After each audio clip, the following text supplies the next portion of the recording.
क्या आप ये जानना चाहते हैं कि विजुअल स्टूडियो क्या है और हम उससे क्या क्या कर सकते हैं? तो देखते रहिए ये वीडियो।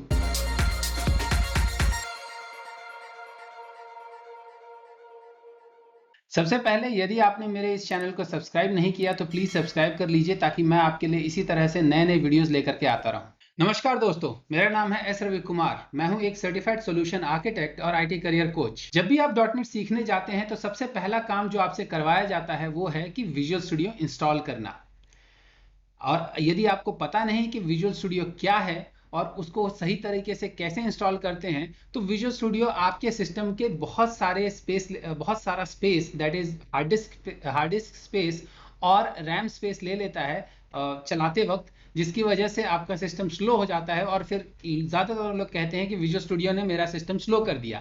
मगर अगर आप ढंग से विजुअल स्टूडियो इंस्टॉल करेंगे तो आपका सिस्टम स्लो नहीं हो। तो सबसे पहले बात करते हैं कि विजुअल स्टूडियो क्या है। विजुअल स्टूडियो एक आईडीई है। आईडीई शॉर्ट फॉर्म है इंटीग्रेटेड डेवलपमेंट एनवायरनमेंट का। सरल भाषा में कहें तो आईडीई वो एप्लीकेशन है जिसको हम इस्तेमाल करते हैं किसी भी लैंग्वेज या फ्रेमवर्क को यूज करके एक कंप्लीट सॉफ्टवेयर बनाने के लिए। जैसे विजुअल स्टूडियो हम यूज करते हैं C sharp, VB.NET, F sharp से संबंधित एप्लीकेशंस बनाने के लिए, उसी तरीके से हम अगर जावा में एप्लीकेशन बनाना चाहें तो जावा के लिए हम दूसरा आईडीई यूज करते हैं जिसको कि हम इक्लिप्स बोलते हैं। यदि हमें एंड्रॉयड के लिए एप्लीकेशन बनाना है तो हम एंड्रॉयड स्टूडियो यूज करते हैं। तो यदि हमें डॉटनेट बेस्ड एप्लीकेशन बनाना है तो हम आईडीई कौन सा यूज करेंगे? विजुअल स्टूडियो या visual studio code. Visual studio code भी एक अलग आईडीई है, मैं उसके बारे में एक अलग वीडियो बाद में बनाऊंगा, मगर इस वीडियो में हम बात करेंगे प्राइमरली विजुअल स्टूडियो के बारे में। तो चलिए अब जानते हैं कि विजुअल स्टूडियो इंस्टॉल कैसे करते हैं, कहां से डाउनलोड करते हैं। उसके लिए मैं ले चलता हूं आपको अपने कंप्यूटर पर। तो अब हम आ गए हैं अपने विंडोज मशीन में। सबसे पहले हम लोग विजुअल स्टूडियो के लिए visualstudio.com पे जाएंगे। तो ये हम पहुंच चुके हैं visualstudio.com पे, जहां से कि हम विजुअल स्टूडियो और विजुअल स्टूडियो कोड डाउनलोड कर सकते हैं। जैसा कि आप देख रहे हैं, विजुअल स्टूडियो के लिए ये है विजुअल स्टूडियो कोड, और थर्ड ऑप्शन है विजुअल स्टूडियो फॉर मैक। सो जो लोग मैग्नेटोस मशीन या एप्पल का मैकबुक यूज करते हैं उनके लिए विजुअल स्टूडियो फॉर मैक है। जो लोग विंडोज यूज करते हैं उनके लिए विजुअल स्टूडियो है। और जो लोग क्रॉस प्लेटफॉर्म यूज करना चाहते हैं, मतलब मैक, लिनक्स और विंडोज तीनों में यूज करना चाहते हैं, उनके लिए विजुअल स्टूडियो कोड है। क्योंकि विजुअल स्टूडियो जो है वो सिर्फ मैक और विंडोज पे अवेलेबल है, लिनक्स पे अवेलेबल नहीं है। अब यदि हम यहाँ देखें तो विजुअल स्टूडियो के 3 वर्जन आते हैं: विजुअल स्टूडियो कम्युनिटी, प्रोफेशनल और एंटरप्राइज। अब तीनों वर्जन में डिफरेंस क्या है? कम्युनिटी वर्जन जो है वो फ्रीलांसर्स, स्टूडेंट्स और छोटी कंपनियों के लिए है। छोटी कंपनी जिनका की सालाना इनकम या सालाना आय जो है वो $1 मिलियन से कम है, उन कंपनियों के लिए है। या जो कि 8 या 10 एम्प्लॉयज से कम एम्प्लॉय हैं जिनके, उन कंपनियों के लिए है। या फ्रीलांसर या कम्युनिटी मेंबर्स के लिए। मैं खुद कम्युनिटी में डेवलप करता हूं तो मैं भी visual studio community addition use करता हूं। प्रोफेशनल एडिशन और एंटरप्राइज एडिशन जो है वो बड़ी कंपनियों के लिए या नॉर्मल कंपनियों के लिए है जिनका कि लाइसेंस आपको खरीदना पड़ता है। तो हम यहाँ से कम्युनिटी एडिशन डाउनलोड करेंगे। तो हमने ये विजुअल स्टूडियो कम्युनिटी एडिशन का EXE डाउनलोड कर लिया है। अब इस पर जस्ट डबल क्लिक करेंगे ताकि हमारा इंस्टॉलेशन स्टार्ट हो सके। यहाँ पर हम यस सेलेक्ट करेंगे क्योंकि इंस्टॉलेशन जो है वो एडमिनिस्ट्रेटर मोड में होगा। और अब कंटिन्यू क्लिक करेंगे। चूंकि मेरे पास विजुअल स्टूडियो ऑलरेडी इंस्टॉल्ड है, इसलिए मेरा ये जो विजुअल स्टूडियो इंस्टॉलर है चलने पर ये दिखा रहा है कि मेरे पास ये विजुअल स्टूडियो ऑलरेडी इंस्टॉल्ड है। मेरे पास विजुअल स्टूडियो के 2 वर्जन इंस्टॉल है: Visual studio community addition 2019 preview और विजुअल स्टूडियो कम्युनिटी 2019। दोनों वर्जन्स में कंपोनेंट्स बिल्कुल सेम होते हैं। फर्क सिर्फ होता है कि प्रीव्यू में लेटेस्ट वर्जन, जैसे कि अगर हम बात करें सी शार्प की, तो सी शार्प जो इंस्टॉल होगा प्रीव्यू वर्जन के साथ, जो सी शार्प इंस्टॉल होगा वो सी शार्प 9 होगा जो कि अभी प्रीव्यू में चल रहा है। और अगर हम रेगुलर वर्जन इंस्टॉल करेंगे या यूज करेंगे तो रेगुलर सी शार्प 8 जो अभी करेंटली प्रोडक्शन के लिए अवेलेबल है वो चलेगा। इसी तरीके से अगर हम .NET 5 में कोडिंग करना चाहते हैं तो हम प्रीव्यू वर्जन यूज करेंगे।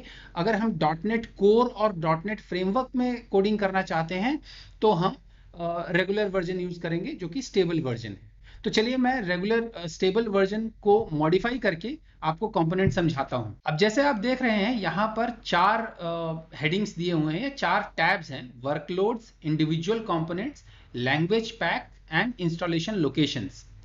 सो इंस्टॉलेशन लोकेशंस जैसा कि नाम बता रहा है, ये हार्ड डिस्क में कहाँ पर क्या क्या इंस्टॉल होगा, मतलब कहाँ पर कौन कौन से कंपोनेंट इंस्टॉल होंगे वो बताएगा।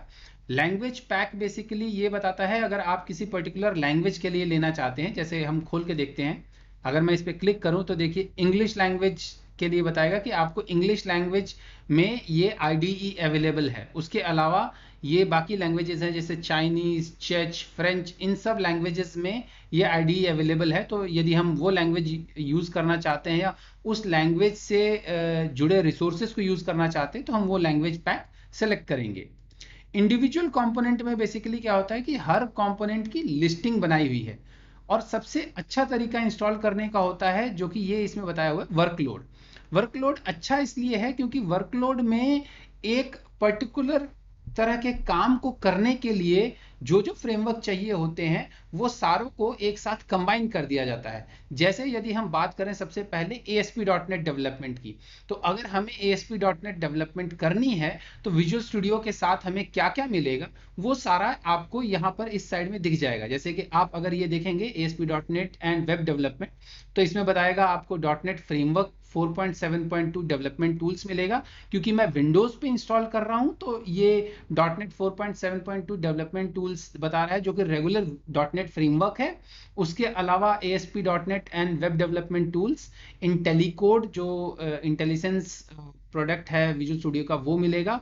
उसके अलावा .NET core 2.1 long time support run time मिलेगा, प्रोफाइलिंग टूल्स और ये सारी चीजें मिलेंगी। इसके अलावा यदि हम पुराने वर्जन का .NET फ्रेमवर्क यूज करना चाहते हैं तो हम इनमें से कुछ भी सेलेक्ट कर सकते हैं। लेकिन जैसे जैसे हम चीजें सेलेक्ट करते जाएंगे आप यहां पर देखिएगा कि स्पेस रिक्वायर्ड जो है वो बढ़ता रहेगा। अभी ये 0 KB इसलिए दिखा रहा है क्योंकि ये मॉडिफाई मैं कर रहा हूं, तो ये मेरे को जो भी चीजें चाहिए मतलब जो मेरे ऑलरेडी इंस्टॉल हो चुके हैं उसके ऊपर कितना स्पेस लगेगा अगर मैं कुछ नया ऐड करता हूं तो वो इसमें बताएगा। और चूंकि अगर मैं इसको हटा देता हूं तो ये माइनस कर देगा -12 MB, ताकि ये चीजें ऑलरेडी अनइंस्टॉल हो जाएंगी। तो मॉडिफाई का पर्पस ये होता है कि आप अगर कुछ भी कोई भी कंपोनेंट इंस्टॉल या अनइंस्टॉल करना चाहते हैं तो आप इस सेटअप को चला करके कर सकते हैं। उसी तरह यदि आप Node.js डेवलपमेंट करना चाहते हैं तो आप Node.js डेवलपमेंट टूल यूज करेंगे। पाइथन डेवलपमेंट करना चाहते हैं तो आप पाइथन डेवलपमेंट टूल यूज करेंगे। तो आप देख रहे हैं कि IDE विजुअल स्टूडियो कितना रिच IDE है कि इसमें इतने सारे कंपोनेंट्स हैं। आप डिफरेंट लैंग्वेजेस की भी प्रोग्रामिंग कर सकते हैं, आप Node.js की प्रोग्रामिंग कर सकते हैं, आप पाइथन की प्रोग्रामिंग कर सकते हैं, आप रेगुलर .NET डेवलपमेंट कर ही सकते हैं। प्लस यहाँ पर आप देखिए कि हेडिंग भी दिया हुआ है, वेब एंड क्लाउड। सो अगर आपको वेबसाइट बनानी है या क्लाउड के लिए कुछ बनाना है तो आप इनमें से कंपोनेंट्स जो है वो यूज करेंगे। अगर आपको डेस्कटॉप या मोबाइल एप्लीकेशन बनाना है तो आप इनमें से यूज करेंगे जो कि .NET desktop development with C++। अब ये C++ जो है वो रेगुलर C++ नहीं है, ये VC++ है, एक तरह से विजुअल C++ जिसे बोलते हैं, ये उसके लिए है।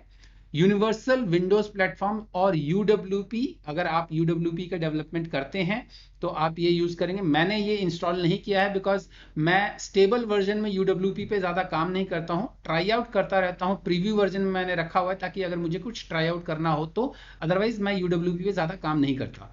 तो और सबसे बड़ी चीज ये भी है कि अगर आप UWP सेलेक्ट करते हैं तो आपका स्पेस बहुत खाता है क्योंकि UWP के जो इम्यूलेटर्स होते हैं वो इम्यूलेटर्स बहुत हैवी होते हैं। उसी तरह अगर आप Xamarin डेवलपमेंट कर रहे हैं, चूंकि मैं Xamarin डेवलपमेंट के लिए मैक यूज करता हूं इसलिए मैंने विंडोज पर Xamarin मोबाइल डेवलपमेंट इंस्टॉल नहीं किया हुआ है। ये आइकन आप देख रहे हैं ये Xamarin का आइकन है। तो अगर आप Xamarin डेवलपमेंट करते हैं तो भी आपका बहुत ज्यादा स्पेस खाता है। तो आपको चूज करना है, आपके पास फैसिलिटी है चूज करने के लिए कि आप क्या क्या यूज करना चाहते हैं। अगर आप सब कुछ इंस्टॉल करेंगे तो ऑब्वियस सी बात है कि वो स्पेस लेगा ही लेगा। तो मेरा सजेशन ये है कि आप वही कंपोनेंट इंस्टॉल कीजिए जिसकी कि आपको ज़रूरत है। जैसे कि अगर आप Xamarin डेवलपमेंट करना चाहते हैं, जनरली जो .NET डेवलपर्स होते हैं उनके लिए सबसे मतलब जो मिनिमम जिसे कहते हैं कि सबसे कम जो इंस्टॉलेशन ऑप्शन होता है वो होता है ASP.NET, Desktop.NET, ठीक है, और दैट्स इट, उतना हो गया। और यहाँ पर ये .NET core cross platform development. So ये तीन अगर आपने सेलेक्ट कर लिया, जो कि जैसे देखिए मैंने भी सेलेक्ट यही तीन किया हुआ है और कुछ भी सेलेक्ट नहीं किया हुआ है, तो इन्हीं तीन से लगभग सारा काम आपका हो जाएगा। और अगर आप ये सिर्फ यही तीन सेलेक्ट करते हैं तो उसमें आपका स्पेस भी बहुत कम लेगा। लेकिन अगर आप और कुछ करना चाहते हैं तो उस चीज़ के लिए आपके पास सारे ऑप्शंस है। जैसे कि अगर आप गेम डेवलपमेंट करना चाहते हैं, जैसे मैंने आपको, आप अगर मेरी पिछला वीडियो अगर हम मेरा देखेंगे कि .NET से हम क्या क्या कर सकते हैं, उसकी क्या क्या क्षमताएं हैं, तो आप जानेंगे कि हम .NET से इतना सब कुछ कर सकते हैं। मशीन लर्निंग कर सकते हैं, मोबाइल डेवलपमेंट कर सकते हैं, क्रॉस प्लेटफॉर्म डेस्कटॉप एप्लीकेशन बना सकते हैं। तो सब कुछ करने के लिए हम विजुअल स्टूडियो यूज़ करते हैं। और विजुअल स्टूडियो में सबसे कॉमन जो मैंने आपको बताया था वेब डेवलपमेंट, चाहे आप वेब फॉर्म्स से वेब डेवलपमेंट करें या ASP.NET MVC से करें या ASP.NET कोर से करें, तो आपको बस ये चार चीज़ें करनी होती है select, that is this .NET desktop development, चाहे आप एवलोनिया करें या WPF करें या UWP करें। UWP के लिए ऑफ कोर्स अलग से हेड है, तो आपको UWP सेलेक्ट करना पड़ेगा। लेकिन अगर आप विनफॉर्म्स WPF और एवलोनिया UI यूज करके डेवलप करना चाहते हैं तो सिर्फ .NET डेस्कटॉप डेवलपमेंट सेलेक्ट करने से काम चल जाएगा। तो इस तरीके से हम विजुअल स्टूडियो के ये कंपोनेंट्स हम सेलेक्ट करेंगे, तो अपने आप ग्रुप में आपको जो जो चीज़ें चाहिए वो बाय डिफ़ॉल्ट इसमें सेलेक्ट होकर के आ जाएगा। और आप फर्दर फिर इसको यहाँ पर बेसिकली मैंने कुछ सेलेक्ट नहीं किया, इसलिए यहाँ पर इंस्टॉल का ऑप्शन नहीं आ रहा है। अदरवाइज यहाँ पर इंस्टॉल का ऑप्शन आएगा और आप अगर जब इंस्टॉल पे क्लिक करेंगे तो वो इंस्टॉल हो जाएगा। तो इस तरह से इस वीडियो में हमने देखा और समझा कि विजुअल स्टूडियो क्या है, हम उसको कैसे डाउनलोड कर सकते हैं, कैसे इंस्टॉल कर सकते हैं, और इंस्टॉलेशन में कौन कौन से कंपोनेंट्स को यूज या सेलेक्ट करने से हम क्या क्या कर सकते हैं। उम्मीद है आपको ये वीडियो पसंद आया होगा, और अगर ये वीडियो आपको पसंद आया तो प्लीज़ मेरे चैनल को सब्सक्राइब कीजिए और अपने दोस्तों के साथ शेयर कीजिए जो कि .NET डेवलपमेंट सीखना चाहते हैं और विजुअल स्टूडियो और .NET के बारे में जानना चाहते हैं। अगले वीडियो तक अपना ख्याल रखिएगा, तब तक के लिए नमस्कार।